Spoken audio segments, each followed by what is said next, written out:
Ξέρεις ποιος είναι ο μεγαλύτερος φόβος του Νικόλα? Η χειρότερη στιγμή στη ζωή του Λουκά? Το αποθυμένο του Χάρη? Το αποθυμένο του Χάρη είναι η Eurovision.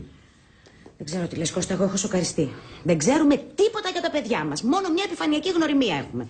Δηλαδή, μπορεί να ξέρουμε τι νούμερο παπούτσι φοράνε ή τι έχουν αύριο για το σχολείο, αλλά δεν ξέρουμε τίποτα για το χαρακτήρα τους, για τα συναισθήματά τους.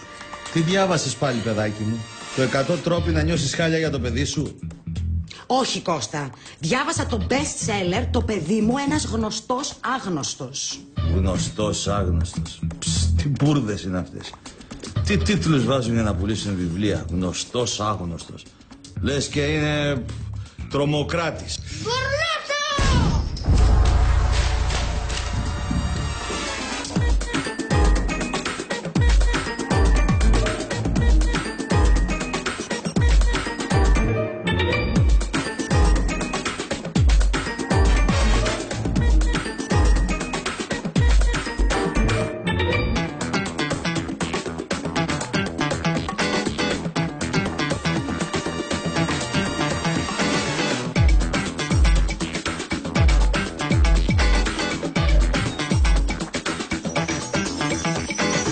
Λοιπόν, από σήμερα εγκαινιάζουμε τα οικογενειακά απογεύματα του Σαββάτου. Θα μαζευόμαστε κάθε εβδομάδα και θα κάνουμε όλοι μαζί κάτι που μας αρέσει πάρα πολύ. Εντάξει? Εντάξει. Περίμενα μεγαλύτερη αντίδραση. Όχι, Κώστα μου, τα παιδιά είναι έτοιμα για αυτή την αλλαγή. Κατά βάθος και αυτά διαισθάνονται την έλλειψη σύνδεσης. Το λέει και μέσα. Θα ευνηδιαστείτε, λέει, από την ανοιχτή διάθεση των παιδιών για κοινές δραστηριότητες. Λοιπόν, άντε, αποφασίστε. Τι θέλετε να κάνουμε?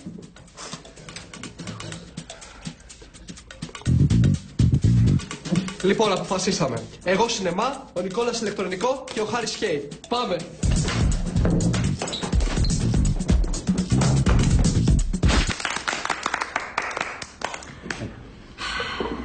Ρε μαμά, τι σε έπιασε πάλι με τις οικογενειακές στιγμές? Θα περάσουμε ωραία, Λουκά μου, θα δεις. Πάλι πήρες βιβλίο για γονείς. Έλος δηλαδή, πάρε και ένα μυθιστόρημα. Εγώ κοστάρω. Ευχαριστώ, Νικόλα μου.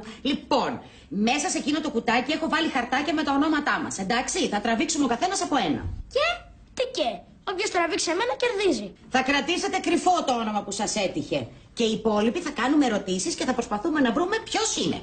Και τι κερδίζουμε? Οικειότητα, βρε Χάρη. Θα γνωριστούμε καλύτερα μεταξύ μας. Κι άλλο, όλη τη μέρα ένας πάνω στον άλλον είμαστε εδώ μέσα. Φτάνει πια. Ναι, Λουκά μου, μπορεί να είμαστε ο ένας πάνω στον άλλον, όμως κάποια κομμάτια του εαυτού μας παραμένουν κρυφά. Το ξέρεις, άγνωστα. Σήμερα το διαπιστώσαμε μάλιστα με τον πατέρα σας που είδαμε το Χάρη με την κουκούλα. Την κουκούλα? Ποια κουκούλα? Εγώ ήμουν με την κουκούλα. Δεν το πιστεύω. Δεν ξέρετε τα ίδια στα παιδιά. Φέρτε μου να τραβήξω. Νικόλας, remember?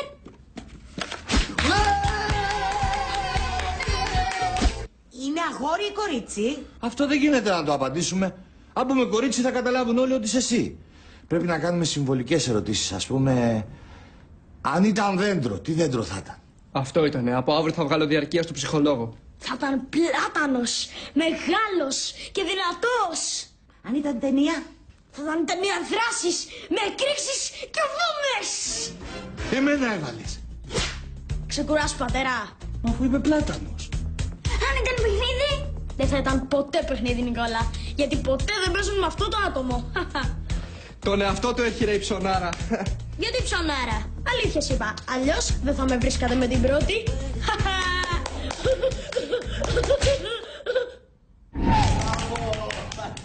Λοιπόν, αν ήτανε λουλούδι, τι θα ήταν? Θα ήταν γλαδιόλα. Μπράβο, μαμά. Τώρα με βοήθησες. Λυσάρι είσαι. Μα βάλε το μυαλό σου λίγο να δουλέψει. Σκέψου πώς είναι η γλαδιόλα που είναι έτσι χρωματιστή, που είναι τρυφερή, ευαίσθητη. Ο Νικόλας είναι ευαίσθητος. Δεν είμαι. Είσαι. Αφού όλο κλαις και γκρινιάζεις. Δεν είμαι ευαίσθητος. Νικόλα μου, γιατί κάνεις έτσι? Δεν είναι κακό να είναι κανείς ευαίσθητος. Να, το λέει και η μαμά. Εσύ είσαι. Είσαι γλαδιόλα. Δεν είμαι. Όποιος το λέει είναι γλαδιόλα. Για ηρεμήστε σας παρακαλώ πάρα πολύ. Τι, εγώ παίζω το παιχνίδι και λέω ότι ο Νικόλας είναι γλαδιόλας. Τότε κι εσύ είσαι τσουκνίδας. Καλύτερα τσουκνίδας παρά γλαδιόλας. Και εσύ, αν θες να ξέρεις, αν ήσουν ζώο, θα ήσουν κάμπια. Εσύ είσαι ζώο και είσαι γλαδιόλας. Μαμά, με είπε ζώο. Χάρη. Τι, εγώ είπα ότι αν ήταν ζώο θα ήταν γλαδιόλας. Ρε Χάρη, γλαδιόλα είναι φυτό για το Θεό δηλαδή. Σωστά. Κάτι ξέρεις εσύ από φυτά. Χαρή, αν συνεχίσεις έτσι θα φύγεις από το παιχνίδι. Έτσι θα συνεχίσω. Ωραία, στο δωμάτιό σου τότε. Κρίμα. Φεύγω από αυτό το ωραίο παιχνίδι για να πάω στο δωμάτιό μου να παίξω ηλεκτρονικό. Είσαι γουρούνι. Και εσύ είσαι μολόχα. Μπορούμε να πάμε στο δωμάτιό μας τώρα.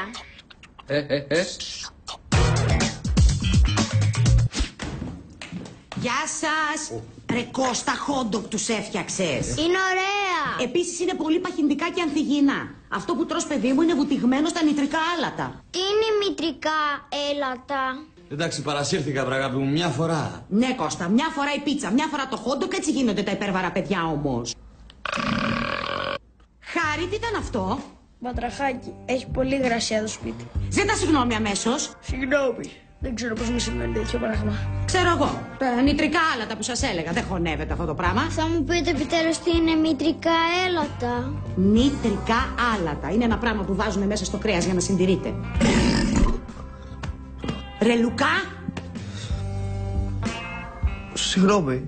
Φυσική λειτουργία του πεπτικού. Σοβαρά. Το πεπτικό έχει διάφορες λειτουργίες. Θα μας τις κάνεις όλες φορά παρτίδα? Εντάξει, είπα συγγνώμη. Τέλος πάντων, κομμένα τα hot dog. Μπράβο Νικόλα, βελτιώνεσαι, μπράβο. Ευχαριστώ. Δεν το πιστεύω πια αυτό το πράγμα. Αηδία έχετε καταντήσει εδώ μέσα. Είπαμε αγόρια, αλλά να ανήκετε τουλάχιστον στο ανθρώπινο είδος. Όχι στα κατώτερα θηλαστικά. Έλεος δηλαδή. Λες και δεν μεγαλώνετε σε σπίτι. Θα πάτε καλεσμένοι σε κανένα σπίτι και θα γίνουμε ρεζίλοι. Μην κάνετε έτσι, και λίγα σας είπε η μάνα σας. Άντε. Αν είναι να ρεύεστε, πρέπει να ρεύεστε σωστά.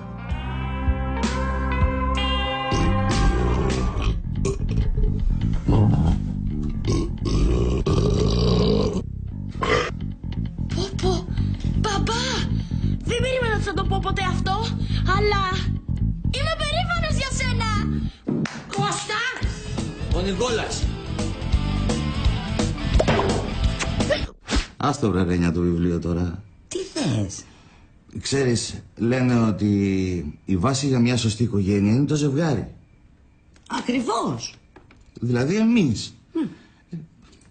Πρέπει, ρε παιδί μου, με κάθε ευκαιρία να ερχόμαστε πιο κοντά. Αφορμή ψάχνεις πάλι το στάκι. Και βρήκα μια καλή. Τα παιδιά βρουν ακόμα ξύπνια. Θα τα βάλω εγώ για ύπνο. Μια καλά, με καταφέρεις να τα ξεκολλήσεις από το κομπιούτερ. Σε ένα λεπτό. Έτσι θα σου πούν και αυτά. Ένα λεπτό δώσ' μας. Να περάσω την πίστα, μου μένει άλλη μια ζωή. Έχω πολύ καλό λόγο. Έρχομαι. Άντε, λεβέντες, τελειώνετε. 11:30 πήγε η ώρα. Έλα ρε μπαμπά, 2 λεπτά μόνο σε παρακαλώ. Κανένα λεπτό. Μια κίνηση μένει μόνο. Πρέπει να βρούμε το κλειδί της πύλης για να μπούμε στο βασίλειο των υπερανθρώπων. Και τότε θα έχουμε όλες τις υπερμαγικές ικανότητες. Υπερφυσικές τόκο. Το κλειδί θα είναι εκεί και αύριο. Άντε, τελειώνετε γιατί έχω δουλειά. Αν το κλείσουμε τώρα, θα χαθούν όλα όσα έχουμε βρει. Κοίτα εδώ, η χρυσή καμπάνα, ο ασκός του μαγικού ανέμου, η υπόγεια σύραγγα του βασιλείου. Τα βρήκατε όλα αυτά. Τι λέμε τώρα, και μένει μόνο αυτό το κλειδί. Κάπου στη σπηλιά πρέπει να είναι. Πού το ξέρετε εσείς? Μας το είπε ο σοφός μάγος Όραμπορ. Πήγαμε εκεί και μας έδωσε οδηγίες. Είπε ότι είναι στο κέντρο της γης. Άρα, στη σπηλιά. Πού ξέρεις ότι είναι αυτή η σπηλιά? Μπορεί να είναι κάποια άλλη. Δεν έχει άλλες. Ένα φρούριο έχει ολοκιόλο. Κάτω από το φρούριο, τι είναι? Φυλακές του βασιλιά. Εκεί είναι! Πω, τα σπάς μπαμπά, είσαι παιχτούρα. Κάτσε.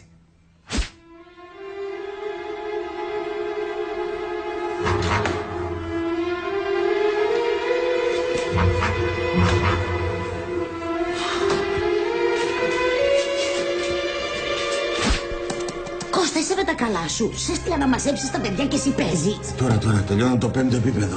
Αν βρω το κρυστάλλινο κύπελο, θα μπω στο Πάνθεον. Στο Πανηλήθιον θα μπεις.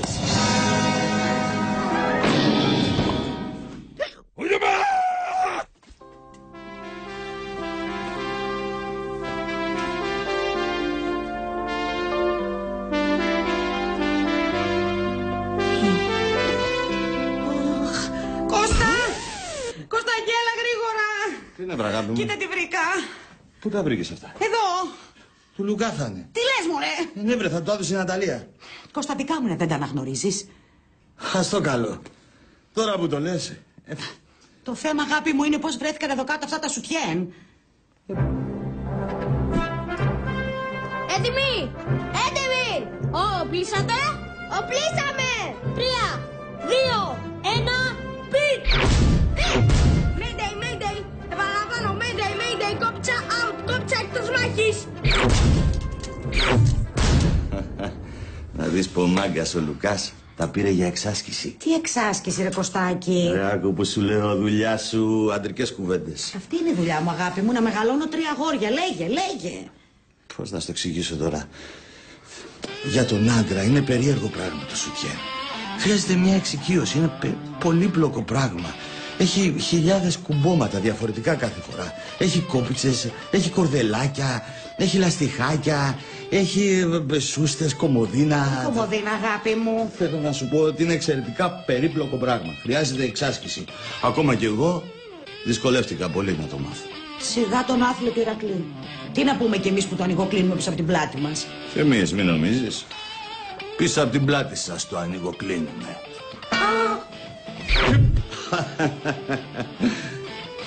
Τεράστια πείρα. Με καλέσανε στο πανεπιστήμιο, στο Στίφεστάιν.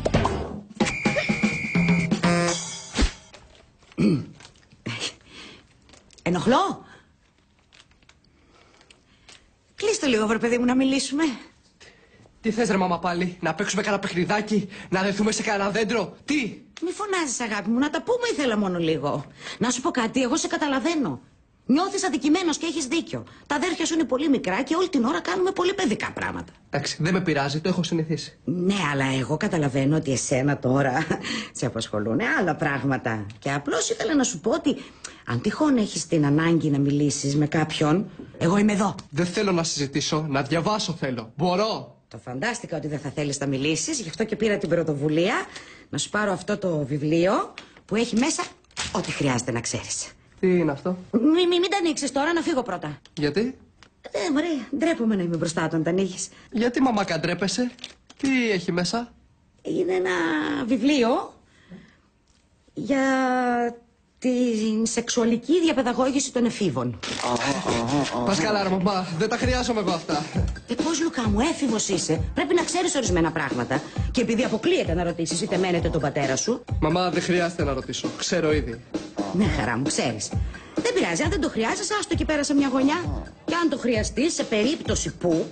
Ζω επίσημα το δράμα του 15χρονου. Να σου πω, στην εποχή μου δεν υπήρχαν τέτοια βοηθήματα και πολλές κοπέλες μένανε έγκυες επειδή. Φτάνει. Σώσ' τώρα που μπορείς. Πήγαινε πάνω και στα προοδευτικά. Έλα. Πάω, αγόρι μου, πάω.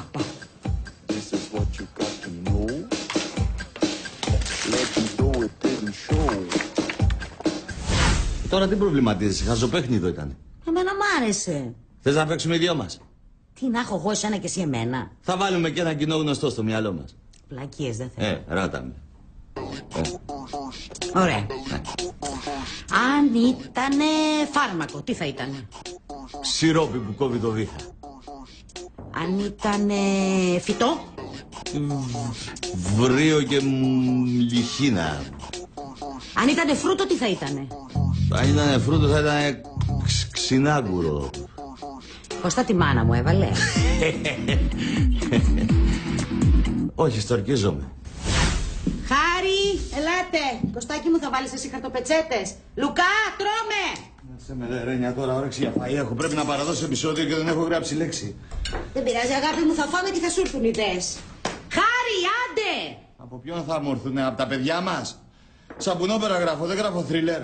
Ρε παιδί μου, εννοώ ότι θα χαλαρώσουμε και θα ξεκαθαρίσει το μυαλό σου λιγάκι. Νικόλα, θα κρυώσει το φαΐ. Τι τρώμε? Ριζότο. Ωραία. Πού είναι ο μικρός? Νικόλα! Τώρα! Τελειώνω τη σοφριά μου και έρχομαι! Όχι, παιδί μου, τώρα θα έρθεις. Δεν μπορεί να τρώει ο καθένας μόνος του, λες και είμαστε φυλακισμένοι. Λάθος κάνεις εδώ πέρα. Οι φυλακισμένοι είναι αυτοί που τρώνε όλοι μαζί. Και τι μου λες δηλαδή, ότι πρέπει να μπούμε φυλακή για να βρεθούμε και οι 5 μαζί? Αμάν ρε μαμά, όλη την ημέρα ένας πάνω στον άλλον είμαστε. Όχι, Χάρη μου, όλη την ημέρα τρέχουμε σε δουλειές και μαθήματα. Θέλω τουλάχιστον την ώρα του φαγητού, χαλαρά και ήρεμα να καθόμαστε σαν οικογένεια. Άντε, σερβιριστείτε.